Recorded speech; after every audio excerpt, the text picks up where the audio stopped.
Et s'il existait un grand secret, hein, une sorte de loi universelle connue à travers les âges par des figures comme Platon, Shakespeare ou même Einstein. Hmm. Un secret qui permettrait d'obtenir, d'être ou de faire absolument tout ce qu'on désire. C'est une promesse assez vertigineuse. C'est le moins qu'on puisse dire. Et c'est une promesse qui a alimenté d'innombrables courants de pensée depuis des siècles. Exactement. Et aujourd'hui, on va se pencher sur une version très moderne et immensément populaire de cette idée.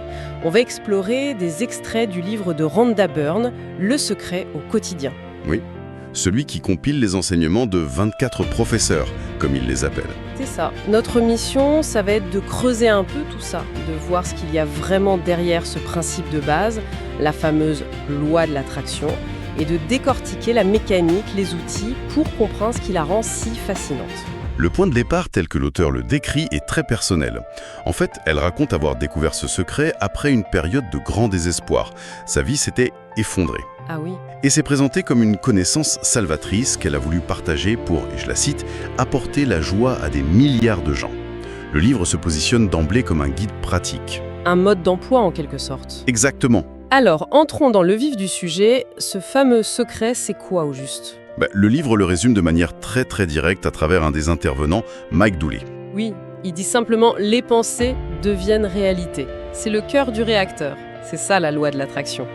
D'accord, donc nos pensées ne sont pas juste des trucs qui se passent dans notre tête. Pas du tout.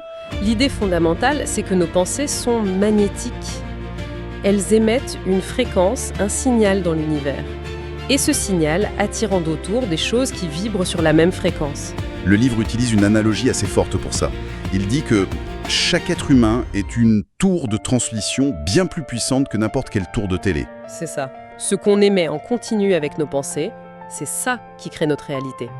On choisit une fréquence et l'univers nous renvoie les images qui correspondent. Et ce qui est frappant, c'est que ce mécanisme est décrit comme totalement impartial. L'univers ne juge pas.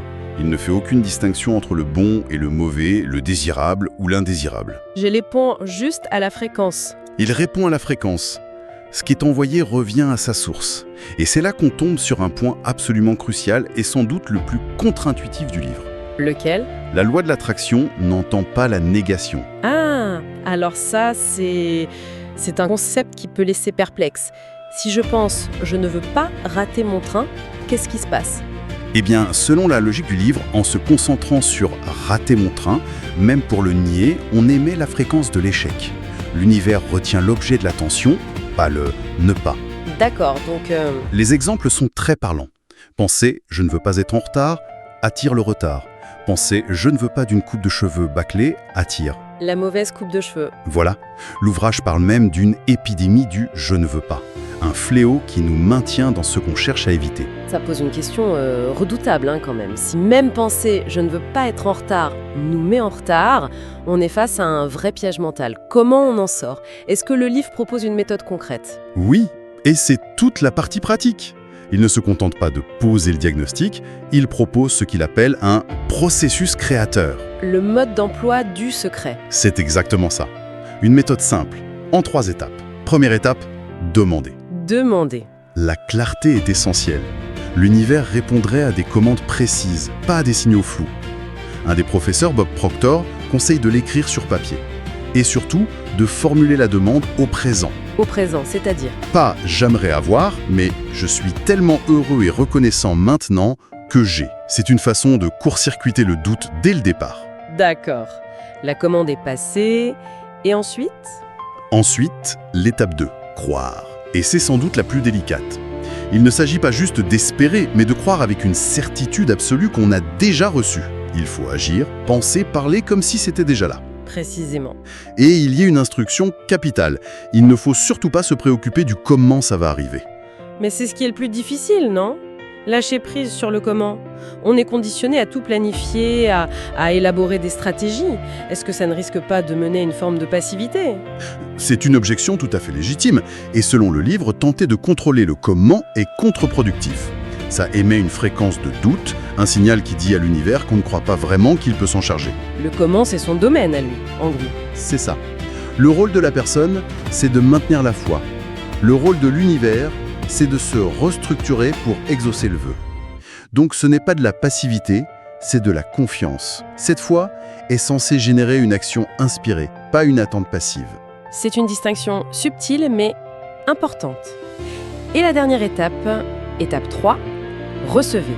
Et cette étape, elle est purement émotionnelle.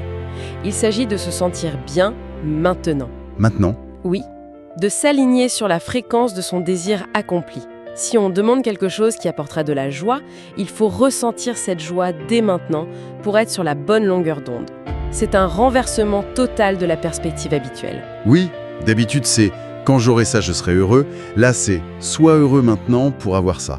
C'est une sorte de biofeedback émotionnel en fait. Exactement. Et c'est pour ça que le livre introduit des outils très concrets, des processus puissants. Parce que ce renversement n'est pas naturel pour tout le monde. D'accord. Et quels sont ces outils Les deux piliers de cette pratique sont la gratitude et la visualisation. Commençons par la gratitude. Comment est-ce qu'elle est présentée?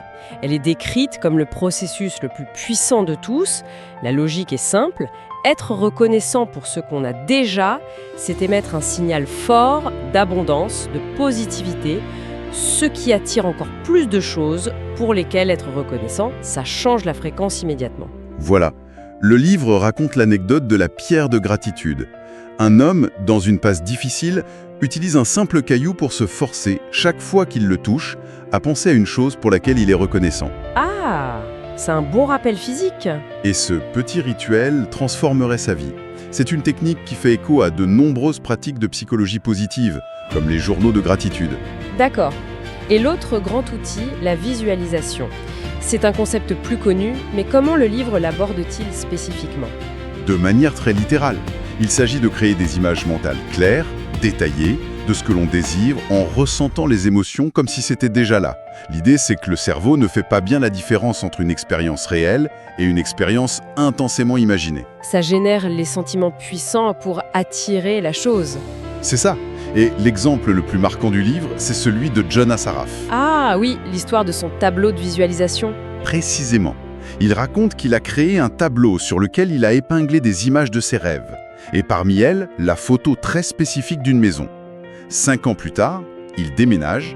Et là, En déballant de vieux cartons, il tombe sur son tableau et il réalise, abasourdi, qu'il vit dans la maison exacte de la photo. sans même s'en être rendu compte au moment de l'achat. C'est fou ça. C'est là que l'histoire prend une tournure qui défie une explication purement rationnelle. Pour les adeptes du secret, c'est la preuve ultime. La manifestation pure et simple. Absolument. Bon, bien sûr, d'un point de vue psychologique, on pourrait y voir une illustration de ce qu'on appelle le système d'activation réticulaire. C'est-à-dire? C'est une partie de notre cerveau qui filtre les infos et nous rend plus attentifs à ce qui correspond à nos centres d'intérêt. En se concentrant sur une image, il aurait juste programmé son cerveau pour la remarquer. Mais pour le livre, l'explication est bien plus directe. L'image a émis une fréquence et l'univers a répondu. Voilà. Alors concrètement, si on ramène tout ça à la vie de tous les jours, comment ces principes s'appliquent à des domaines comme l'argent, la santé ou les relations amoureuses? Oui, le livre décline la loi dans plusieurs sphères. Pour l'argent, le message est clair. Il faut se concentrer sur l'abondance, pas sur le manque. Penser « je n'ai pas assez d'argent » ne fait qu'attirer plus de difficultés financières. C'est l'idée. L'ouvrage suggère même des jeux, comme prendre ses factures et imaginer que ce sont des chèques qu'on reçoit, juste pour cultiver un sentiment de richesse. Et pour la santé, on retrouve cette même idée que la pensée prime sur la matière. C'est la même logique, poussée à l'extrême. Le livre affirme que le corps est le produit des pensées. L'effet placebo y est d'ailleurs présenté comme une preuve parfaite de la loi de l'attraction. C'est un raccourci audacieux. Très audacieux. Le livre suggère de nourrir des pensées axées sur la perfection et de ne jamais se focaliser sur la maladie. C'est dans ce contexte qu'est racontée l'histoire de Maurice Goodman. L'homme miracle. Oui, c'est une histoire centrale et très puissante. Après un crash d'avion, il est complètement paralysé. Les médecins sont sans espoir. Contre tous les pronostics, il se fixe à un unique objectif mental, sortir de l'hôpital en marchant pour Noël, juste par la pensée. Il passe ses journées à visualiser son corps guéri, à se voir comme un homme entier. Et il réussit. Il quitte l'hôpital sur ses 2 jambes. C'est présenté comme l'exemple ultime de la maîtrise de l'esprit sur le corps. On touche là à des affirmations très très fortes. Et qu'en est-il des relations ? Comment on applique ça à l'amour ou l'amitié ? Le principe de base est résumé par la formule « tout commence par vous. Pour attirer l'amour et le respect, il faut d'abord s'aimer et se respecter soi-même. Ça, c'est un concept assez classique en développement personnel. Oui, mais le livre y ajoute une dimension très concrète. Les actions doivent refléter le désir. Il donne l'exemple d'une femme célibataire qui fait de la place dans ses placards, dans son garage, qui dort d'un seul côté de son lit, comme si son partenaire était déjà là. Elle aligne son environnement physique sur sa demande. Pour, selon le livre, accélérer sa manifestation. Si on résume, l'idée centrale du secret, c'est que nous sommes les architectes de notre réalité, au sens le plus littéral. Le pouvoir résiderait dans notre capacité à choisir nos pensées et surtout à cultiver les émotions positives qui vont avec. C'est le message principal. Et pour la réflexion finale, l'ouvrage pousse cette logique encore plus loin. Il ne s'agit pas seulement d'un outil pour obtenir une belle maison ou plus d'argent. La thèse sous-jacente est bien plus métaphysique. C'est-à-dire ? Elle suggère que nous serions tous connectés, des parties d'un unique esprit universel. Et dans cette optique, notre potentiel ne serait pas seulement grand, il serait littéralement illimité. Ce qui est fou, c'est que ça rend l'univers complètement amoral. Il ne récompense pas la vertu, juste la clarté et la constance de la fréquence émise. C'est une vision assez radicale de la responsabilité individuelle. Complètement. Et ça nous amène à la pensée que le livre laisse en suspens. Au-delà de savoir si ces techniques fonctionnent par magie ou par des biais psychologiques, la question la plus profonde qu'il pose est très personnelle. C'est une invitation à l'introspection. Et quelle est cette question, Sam ? Elle est formulée ainsi. Les résultats que vous avez obtenus dans votre vie sont-ils vraiment à la hauteur de vos attentes ? Sont-ils dignes de vous ? C'est une question qui nous renvoie non seulement à nos désirs, mais peut-être surtout à la perception que nous avons de notre propre valeur et à la responsabilité écrasante qui découlerait du fait d'être le seul maître à bord.